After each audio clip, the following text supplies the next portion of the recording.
संविधान में बदलाव कर देश को हिंदू राष्ट्र बनाने की मांग करने वाले पंडित प्रदीप मिश्रा को लेकर कांग्रेस ने मोर्चा खोल दिया है। भाजपा ने समर्थन किया है। सीहोर जिले के रहने वाले पंडित प्रदीप मिश्रा द्वारा लोगों को संबोधित करते हुए प्रवचन के दौरान कहा गया कि संविधान बदलकर इस देश को हिंदू राष्ट्र बनाना चाहिए। पंडित प्रदीप मिश्रा के इस बयान के बाद राजनीति गर्मा गई है, जहां एक और भाजपा से जुड़े नेता अमर यादव का कहना है कि निश्चित तौर पर ये देश हिंदू राष्ट्र बनना चाहिए। हम प्रदीप मिश्रा की बात का समर्थन करते हैं।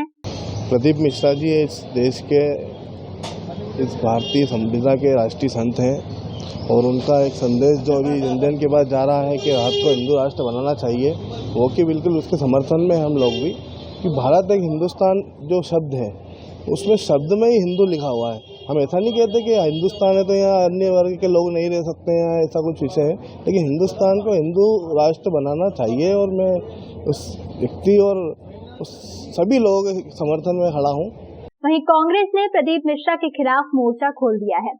युवा कांग्रेस के प्रदेश सचिव बबलू खिंची का कहना है कि पंडित को अपने धार्मिक कार्यों की ओर ध्यान देना चाहिए। संविधान के साथ छेड़छाड़ करने के विषय में सोचना बंद कर देना चाहिए। ये देश शुरू से हिंदू राष्ट्र रहा है, लोगों को ना बरगलाया जाए। हमें ये समझ में नहीं आ रहा है कि भारत शुरू से ही हिंदू राष्ट्र है। यहाँ पे अनेक हिंदू रहते हैं और अभी कुछ लोगों ने हिंदू शब्दों का जो राजनीतिकरण हुआ है हिंदू के नाम से, उसमें इन साधु महात्मा को घुसने की क्या जरूरत। हिंदू है, हिंदू था, हिंदू है, हिंदू रहेगा। इन साधु महात्मा को अपने अध्ययन के माध्यम से लोगों का विकास करना चाहिए। इनके ये तो राजनीति करने उतरे है। इनका कहना का मतलब है कि ये लोकतंत्र की हत्या कर दो, लोकतंत्र खत्म कर दो, नया लोकतंत्र बना दो, नया संविधान बना दो। इस प्रकार नहीं चलेगा। पंडित मिश्रा जी से एक ही निवेदन है कि आप अपनी कथा की ओर ध्यान दीजिए, राजनीति ना करें। हिंदू राष्ट्र था, हिंदू राष्ट्र है और हिंदू राष्ट्र रहेगा। वहीं युवा कांग्रेस के ही दीपेश जैन का कहना है कि पंडित प्रदीप मिश्रा भारतीय जनता पार्टी के एजेंट हैं। भारतीय जनता पार्टी का संविधान बदलने का एजेंडा है, जिसका पंडित प्रदीप मिश्रा समर्थन कर रहे हैं। प्रदीप मिश्रा जी धर्म गुरु हैं, उन्हें धर्म की बात करना चाहिए। संविधान में बदलाव और हिंदू राष्ट्र लागू करना है तो मनुवाद लागू करने वाली स्थिति है। जो आज से भारतीय जनता पार्टी का जो एजेंडा है सही सालों से कि मनुवाद लागू करें और संविधान को हटाया जाए और SC ST और अन्य वर्गों पर आघात किया जाए, ये उनका एजेंडा है और इसी का समर्थन ये प्रदीप मिश्रा जी कर रहे हैं। और भारतीय जनता पार्टी के एजेंट बनकर इस तरीके की कथा में वाचन कर रहे हैं, गाना गा रहे हैं, जो कि सरासर गलत है।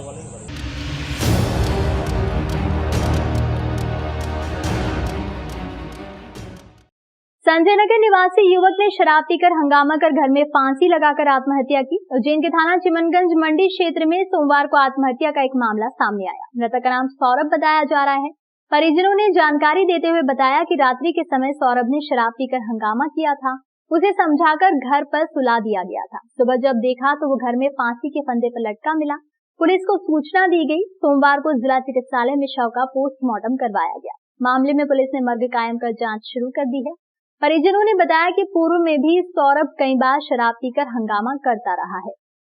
कारण कुछ नहीं, मेरा भाई है, वो अंकल का लड़का, सौरभ नाम है उसका, और वो रोज जब भी दारू वारू पी लेता था तो ऐसे ही रोल करता था। उसको खूब समझाते थे। वो कल रात को भी उसको समझू के खाना ना खिला के मैंने सुला दिया और रात को ना यानी कितने बजे उठ के वो सिगरेट पीने चले गया छत पे से कूद के। और फिर रात को कई मगजमारी हुई तो उसको समझू के मैंने सुला दिया। और उसके बाद में फिर सुबह दादी ने देखा हमारी कि वो ऐसा देख तो सौरभ को क्या हो गया। मैंने जाके देखा तो बस वो लटका हुआ मिला।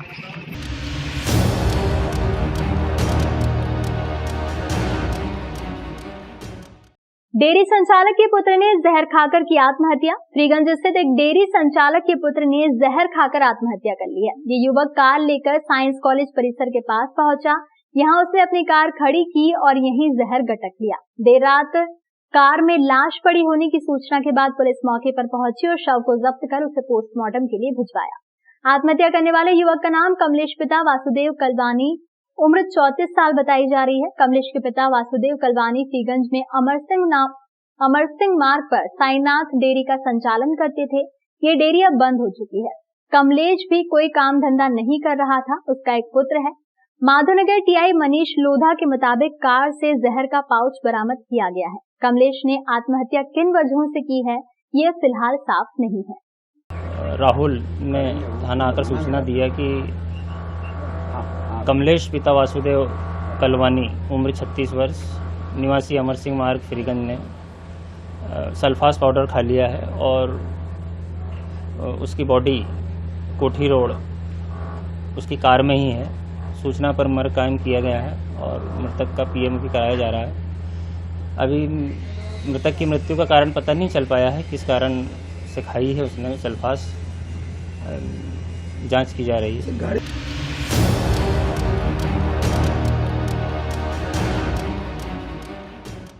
गौतम बुद्ध जयंती के अवसर पर फ्रीगंज स्थित अशोक बुद्ध विहार से निकाली गई प्रभात फेरी टावर चौक पर डॉक्टर आम्बेडकर की प्रतिमा पर किया गया माल्यार्पण। पूरे विश्व में गौतम बुद्ध की 2566वीं जयंती मनाई जा रही है। गौतम बुद्ध की जयंती के अवसर पर धर्मनगरी उज्जैन में एक प्रभात फेरी निकाली गई। ये प्रभात फेरी फ्रीगंज स्थित अशोक बुद्ध विहार से शुरू हुई, जो कि विभिन्न मार्गों से होते हुए टावर चौक पहुंची। टावर चौक पर डॉक्टर भीमराव अंबेडकर की प्रतिमा पर पुष्प अर्पित किए गए। बुद्धिस्ट सोसाइटी ऑफ इंडिया की सचिव सावित्री कटारिया ने जानकारी देते हुए बताया कि भगवान बुद्ध ने पूरे विश्व में शांति का और मानवता का संदेश दिया था। इसी संदेश को लेकर आज यहाँ प्रभात फेरी निकाली गई। प्रभात फेरी में बड़ी संख्या में अनुयायी शामिल हुए। ये प्रभात फेरी बैंड के माध्यम से बुद्ध के संदेशों को सुना रही थी। रथ में भगवान बुद्ध की तस्वीर रखी थी। समाजजन हाथों में झंडा लेकर चल रहे थे। बता दें कि बुद्ध पूर्णिमा के अवसर पर शहर में विभिन्न आयोजन होंगे।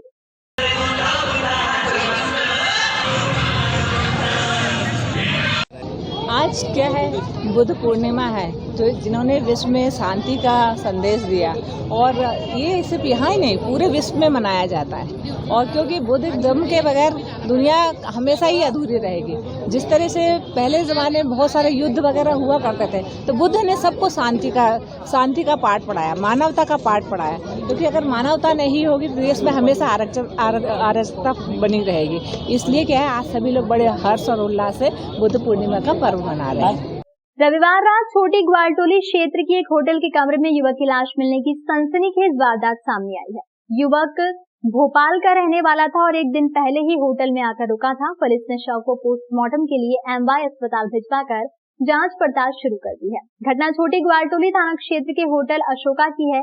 यहाँ शनिवार को भोपाल निवासी पृथ्वीराज सोनारे आकर रुका था। रविवार को उसे चेकआउट करना था, लेकिन जब वो बाहर नहीं आया तो होटल कर्मचारी ने दरवाजा खटखटाया, जो अंदर से बंद था।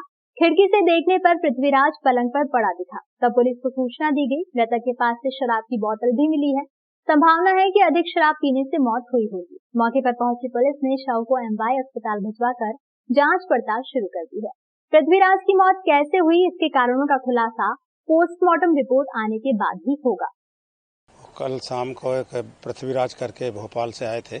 5 बजे होटल अशोका में उनने अपने एंट्री कराई थी रजिस्टर में और यहीं ठहरे हुए थे।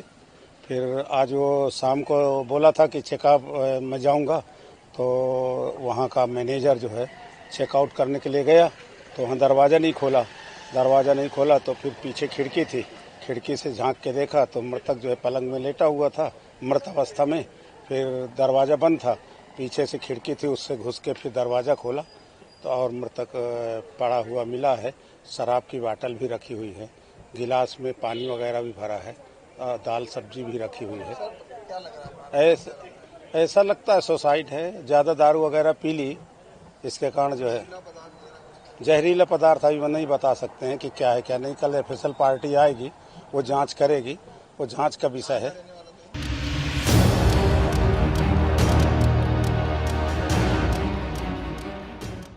इंदौर के नजदीक बेटमा के रहने वाले हरमल सिंह नामक युवक द्वारा भवतुआ में आत्महत्या की घटना सामने आई है। बताया जा रहा है कि मृतक हरमल की दोस्ती इंस्टाग्राम के माध्यम से सोनाक्षी नामक युवती से हुई थी और कई दिनों तक सोशल मीडिया पर बात करने के बाद वो सोनाक्षी से मिलने लगा। इसी दौरान दोनों का प्यार परवान चढ़ा और रिलेशनशिप में रहने लगे। 1 वर्ष तक रिलेशनशिप में रहने के बाद दोनों ने इंदौर आकर 1 सप्ताह पहले ही प्रेम विवाह कर लिया। शादी के 1 सप्ताह बाद रविवार को हरमल ने आत्महत्या कर ली है। पूरे मामले में युवती का कहना था कि पारिवारिक दबाव के चलते ये घटना हुई है, क्योंकि हम दोनों ने प्रेम विवाह किया था और दोनों पक्ष नाराज थे और पिछले दिनों मृतक के परिवार वालों ने अखबारों में जानकारी देकर मृतक को परिवार से अलग कर दिया था और इसी से वो काफी दिनों से आहत था, लेकिन दोनों साथ में रहकर काफी खुश थे। लड़के ने पिछले ही दिनों उससे कहा था कि ना ही तुम्हारा परिवार तुम्हें पूछ रहा है और ना ही मुझे मेरा परिवार पूछताछ कर रहा है। हम दोनों मेहनत कर अपना जीवन यापन करेंगे। लेकिन अचानक से बीती शाम लड़की जब निजी काम से गई थी तो घर में फांसी के फंदे पर झूलकर आत्महत्या कर ली। पुलिस ने मौके पर पहुंचकर शव को पोस्टमार्टम के लिए जिला अस्पताल पहुंचाया है और जांच शुरू कर दी गई है। मृतक युवक के परिवार वाले भी जिला हॉस्पिटल पहुंचे, लेकिन वो मीडिया से कोई भी चर्चा करते नजर नहीं आए। पीपलिया राव में किराए के मकान में रहते थे, वहां इनने फांसी का फंदा डालकर आत्महत्या की है। कारण अभी कोई ज्ञात नहीं हुआ। कितनी उम्र इसकी है 22 साल। परिजनों से अभी मेरी बातचीत नहीं हुई है, लेकिन पढ़ाई ऐसा मालूम पड़ा है कि पढ़ाई करता था और इसने लव मैरिज की थी।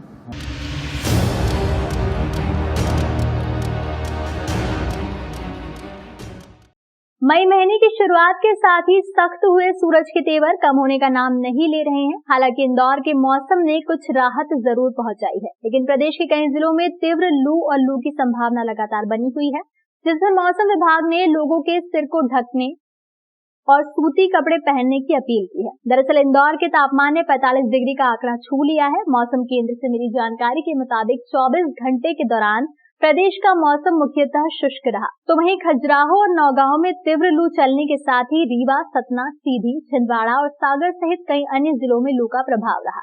वहीं इंदौर में मौसम सामान्य रहा, तो उज्जैन और जबलपुर संभाग में तापमान सामान्य से ज्यादा रहा।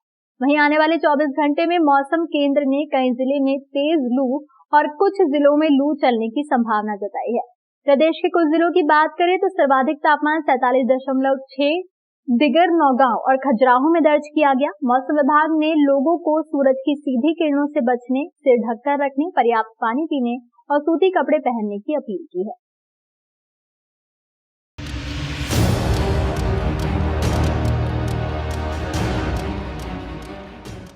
गर्मी ने भीषण रूप इख्तियार कर लिया है। कुछ दिनों पहले जहां लोगों की सुबह ठंडी हवाओं और खुशनुमा मौसम से हुआ करती थी, वहीं अब सुबह सुबह ही पसीना बहना शुरू हो गया है। सुबह 8-9 बजे से ही गर्मी अपने तेवर दिखाने लगती है।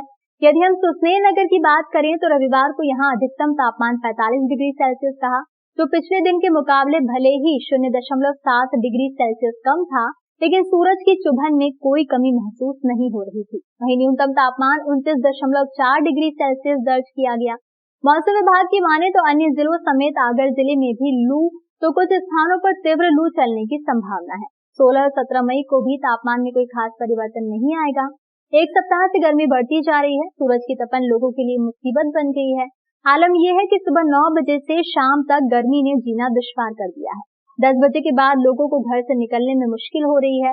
बिना मुंह ढके बाहर निकलना खतरे से खाली नहीं है। रविवार को गर्मी के चलते हाईवे समेत शहर के कई मार्गों पर सन्नाटा पसरा रहा। सड़कों पर राहगीर तक नजर नहीं आए। सड़कें सूनी पड़ी रही।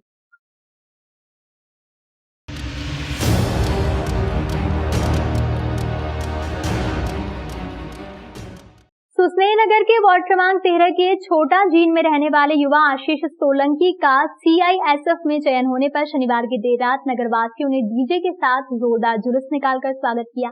वहीं श्री खेड़ापति हनुमान मठ मंदिर में भाजपा मंडल अध्यक्ष सजन सिंह कलारिया के द्वारा जवान का स्वागत किया गया, जिसके बाद जुलूस की शुरुआत की गई, जो इतवारिया बाजार, सराफा बाजार, शुक्रवारिया बाजार, हाथी दरवाजा, पालिका बाजार, 5 पुलिया, साई चौराहा, डाक बंगला होते हुए जवान के घर निवास पर पहुंचा, जहां जुलूस का समापन किया गया। जुलूस के दौरान जगह जगह पर नगर के युवाओं और प्रतिनिधियों ने आशीष सोलंकी का फूल मालाएं पहनाकर और साफा बांधकर स्वागत कर उज्जवल भविष्य की कामना की।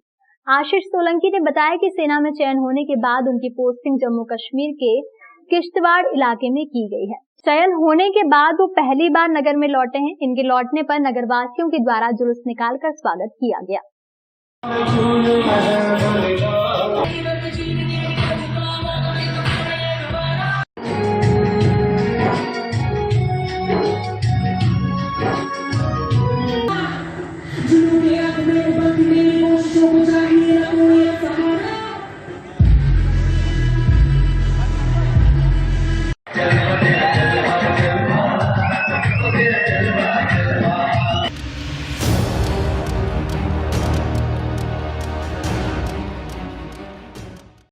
बड़वानी में आशाग्राम की शिवकुंज पहाड़ी पर सहज योग केंद्र पर श्री रामचरितमानस का अखंड पाठ आयोजित हुआ। बड़वानी की आशाग्राम की शिवकुंज पहाड़ी पर सहज योग केंद्र पर श्री रामचरितमानस का अखंड पाठ कार्यक्रम कल से प्रारंभ होकर आज समापन हुआ।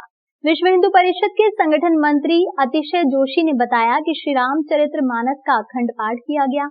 बैतूल से आई सुंदरकांड मंडली द्वारा मुख्य अतिथि के रूप में पूज्य साध्वी अखिलेश्वरा दीदी भी आई थी। पूर्णाहुति के बाद कार्यक्रम के समापन के अवसर पर महाकालेश्वर मंदिर से 1.25 लाख रुद्राक्ष जो मिले हैं उसमें से रुद्राक्ष वितरण किया गया। कार्यक्रम में पहुंचे श्रद्धालुओं को रुद्राक्ष बांटे गए।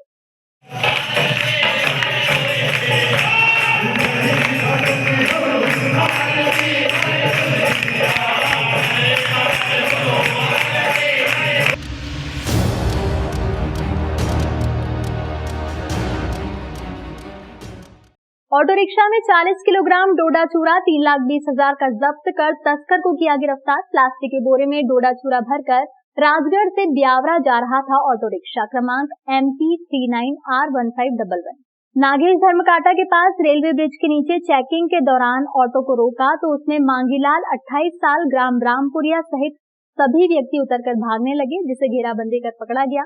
ऑटो रिक्शा में रखे प्लास्टिक के बोरे में 40 किलोग्राम अवैध मादक पदार्थ डोडा चूरा कीमत 1,20,000 और एक ऑटो रिक्शा कीमत 2 लाख रुपए की कुल 3,20,000 रुपए का सामान जब्त किया गया है। आरोपियों के विरुद्ध धारा 8/15 NDPS एक्ट कायम कर विवेचना में लिया गया। आरोपी को न्यायालय में पेश कर न्यायिक हिरासत में जेल भेज दिया गया है।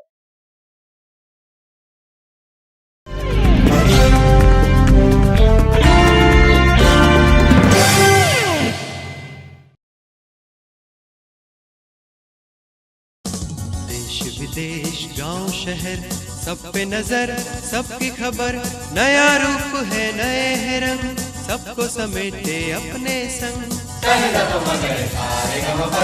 आपका अपना शहर का सपना दैनिक अवंतिका, दैनिक अवंतिका, दैनिक अवंतिका। राजनीति फिल्मी बातें सब कुछ ही हम इसमें पाते, घर होटल ऑफिस या दफ्तर, क्लर्क प्यून या हो फिर अफसर, सबका चहेता सबका प्यारा दैनिक अवंतिका, दैनिक अवंतिका, दैनिक अवंतिका।